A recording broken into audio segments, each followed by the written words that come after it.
Hello, good morning mga kahayahay. Bali maaga pa nga kanina mga kahayahay ay nagising na ako. Gawa nga na ngayong araw yung aking follow-up prenatal check-up sa aking OB. Siyempre bago ako aalis ay pinagluto ko muna ng pagkain itong aking tatlong maiiwan. Dahil nga si Honey Labs ay nagbakasyon muna sandali at may kailangang asikasuhin doon sa kanilang lugar. Ako na lang muna mag-isa dito sa bahay. Kaya ayun, kailangan kong magluto muna bago ako umalis. At ito nga mga kahayahay, pinagluluto ko sila ng kanilang ulam na munggo na may malunggay. Itong niluto kong munggo sa kanila, hindi pa naman siguro ito mauubos. Bago pa man ito siguro maubos, nakabalik na ako. Yung ulam nila ngayon, hanggang tanghali, munggo. Tapos mamaya, pasalubungan ko sila ng hopya na ang palaman ay munggo din. Sarap. Lasang pork. Pero hahanapin nila mamaya kung nasaan yung pork dito. Ewan ko kung mahanap nila yung pork. Kasi nga, ilang piraso lang pala yung aking karne na nasa ref. Kaya maswerte sila kung mahanap nila yung pork. Lasang pork, pero ang pork ay invisible. Dahil wala nga si Honey Labs, bali ang napag-usapan namin na kasama ko sana ngayon sa aking prenatal check-up ay si Ate Mary. Kaya ito siya si Ate Mary. Ayan si Ate Mary, lumiit. Malaki pa yan kahapon. Ngayon lumiit na. Siya yung aking ngayon, siya yung aking personal assistant. Another version of Kasiseme. Oo. Lumiit na pala si Ate Mary. Dito siya magkakain. Diet. Okay, kain tayo kay tita. Kain tayo mga kahayahay.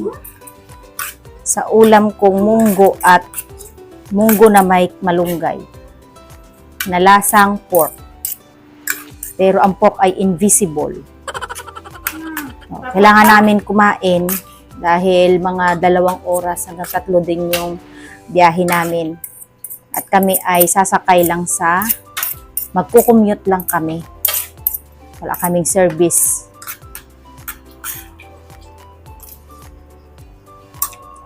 Medyo malayo din yung aking ubigayin niya dahil mga 3 bayan din. Maaga pa kami aalis mamaya, mga alas 6 yung daan dito ng aming inaabangan na bus. Ay ngayon mga mga alas 5 na mahigit. Kaya maaga ang kain namin ngayon. Bawi na lang kami mamaya. Si Aya ang makakasama ko ngayon. At wala si Honey Labs. Sa Ate Mary kasi busy. Saka video, hindi maganda yung pakiramdam niya. Kaya itong mini version niya muna ang kasama ko ngayon. Hindi lang, wala lang pinagkaiba dahil matakaw din. Yun nga lang. Ang wallet ka ha? Yung sabi ko kay Ate Mary, lilibrin ko siya ng pamasahe at pagkain. Kaya lang, kung sasama sa akin ngayon, 3 Ate Mary ang katumbas niya sa pagkain. Kaya parang nagsisituloy ako na sasama ko siya ngayon kasi baka mas malaki pa yung gagastusin ko sa pagkain niya kaysa sa bayad ko sa aking ubi. Hindi na pinaka-content ka. Baka na maubusan ka. Honey Labs, hindi kita kasama ngayon. Pero huwag ka mag-alala. Kasama ko naman ang iyong padala. Masarap pala kasama yung padala mo. Mabubusog kami mamaya ni Aya. Salamat at kasama ka namin. Thank you, tita. Wala pa nga tayo doon, pero thank you na. Masarap din. Opo.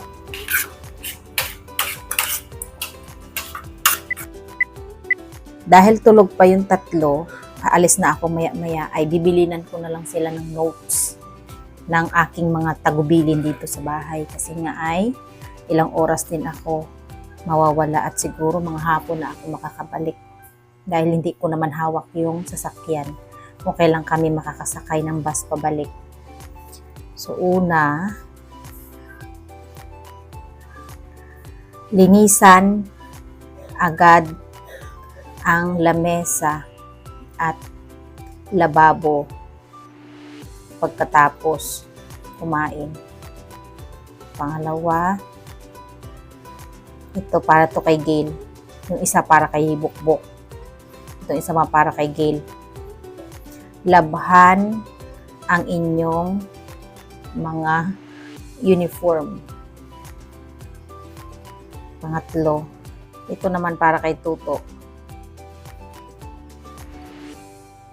Magwalis sa sahig at maglampaso. Tapos ikaapat para sa kanilang tatlo. May darating akong Shopee. Bayaran nyo muna ito.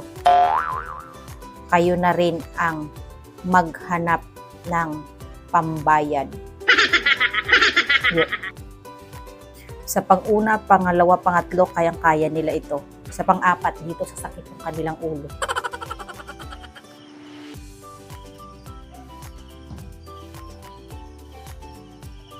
Dito pa lang parang nasusuka na ako.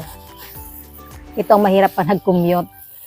Kaya dati hindi ako nagko-commute. Nagatiis ako magsakay ng motor kahit matigtig. Kaya ako ay may baong plastic. Tingnan nyo naman yung baong kong plastic. Oh.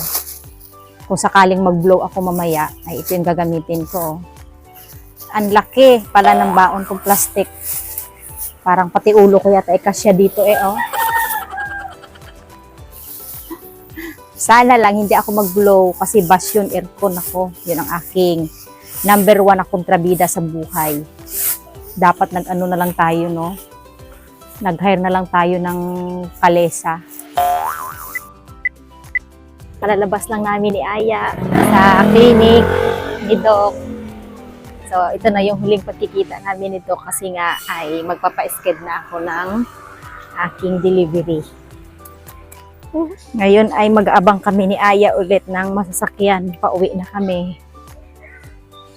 Dahil commute lang kami, kaya tiis-tiis muna kami sa pag-aabang at pag-aantay ng may magadaan na sasakyan. Maganda doon. May free snack, may aircon, may wifi. Tangtuwa si Aya. Tangtuwa si Aya na nagabantay sa akin kasi doon sa clinic ni Doc may free snack, free wifi, free water. Parang si Aya yung buntis eh. Siya yung kain ng snacks. Kaya. O, kasana tayo kasabay yan. Para lang pala yung pabuntis. Para lang yun sa buntis. Magbuntis ka muna. Oh. Para may free ka din na Hindi kayo snacks. nalaman. Ay, nako po. Bago kami uwi sa bahay, kakain muna kami ni Aya dito sa paborito naming kainan. Waiting kami sa aming order na food. Talaga yung hinihintay ko eh. Yan talaga hinihintay mo. Kaya pala gusto mong sumama sa akin. Talaga hinihintay ko yung mga pagkain. Yan. Ayan, mga kahayahay.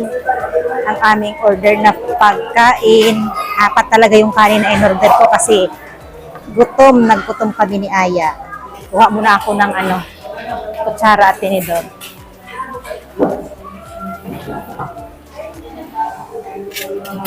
Nag-vlog din sila doon sa likod. Sige, ya. Ang paborito ni Aya, in-order ko ang fried chicken. Saka ito naman ang paborito ko, yung mechado na baka. At syempre, 4 na kanin talaga. Parang tatay mo na tayo. Yeah. 1, 2, 1, 2. Kain na ya. Magutom na, tanghaling tapat na talaga, 12 na.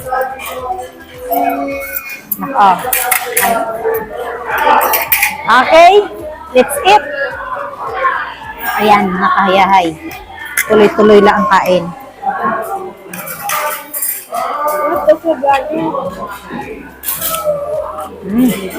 Talagang ubos ni Aya isang buong hita ng manok na fried chicken. Tapos may panghimagas pa si Aya ng ice cream.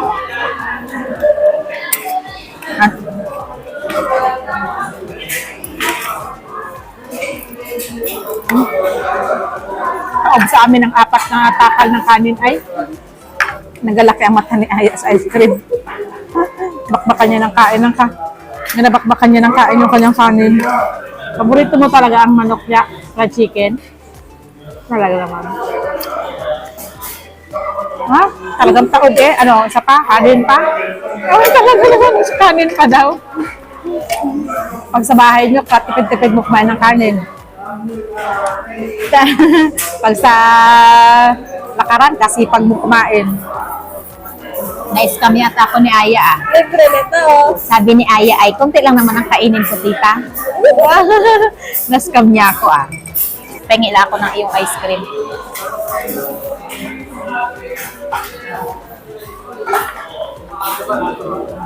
Ba?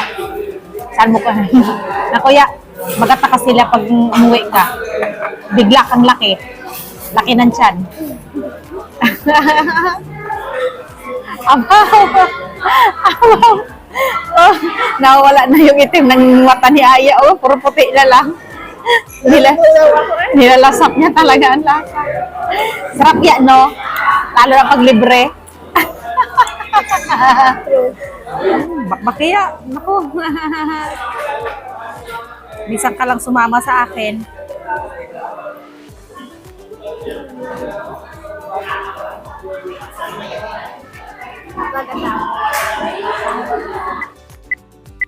So ayun nga mga kahayahay, balin hapon na kami nakauwi ni Aya galing sa aking follow-up check-up. At ito nga binabasa ko. Itong nakalagay dito ay hindi ko naman maintindihan. Ang tanging naintindihan ko lang dito ay ang pangalan ko.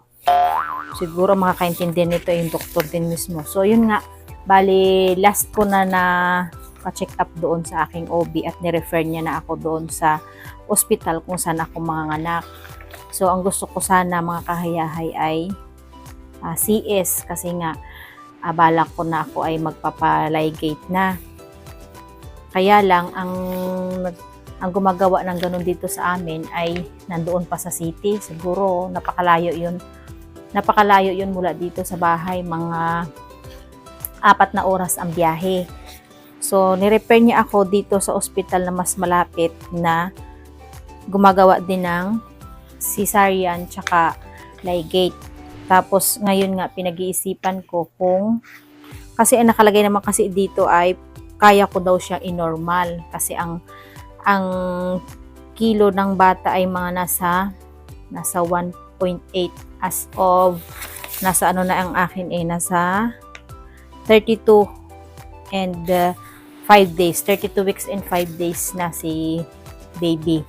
So kayang-kaya ko sana i-normal, kaya lang habol ko kung bakit ako magpapa-CS ay dahil nga sa ligate.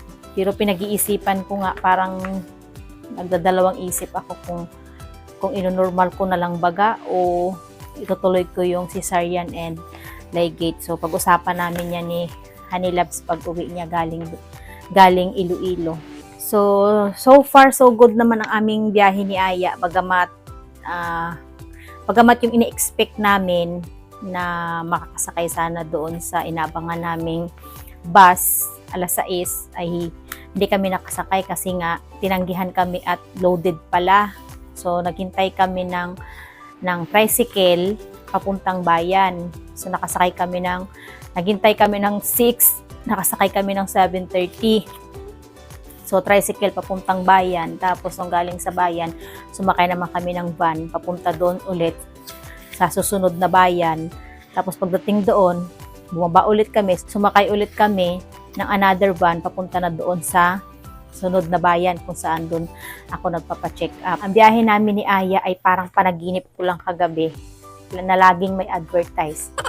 Kaganda-ganda ng panaginip ko kagabi, love story, Korean novela. Maya-maya may advertise kasi nga nakakaramdam ka ng naiihi. Yun, parang ganun yung biyahe namin ni Aya. Laging may advertise. Putol-putol ba? So, ganun din nung pag-uwi namin. Nakailang sakay din kami. Kaya nakakapagod din talaga sa part ko, lalo na ako sa part ko buntis. So, ganun pa man ay salamat kami dahil nakauwi kami ng buhay at nakauwi kami ng busog. So, ayan mga kahayahay, salamat. Thank you for watching. Salamat sa patuloy niyong panunood. And magpapahinga na ang buntis dahil mapagod talaga sa biyahe.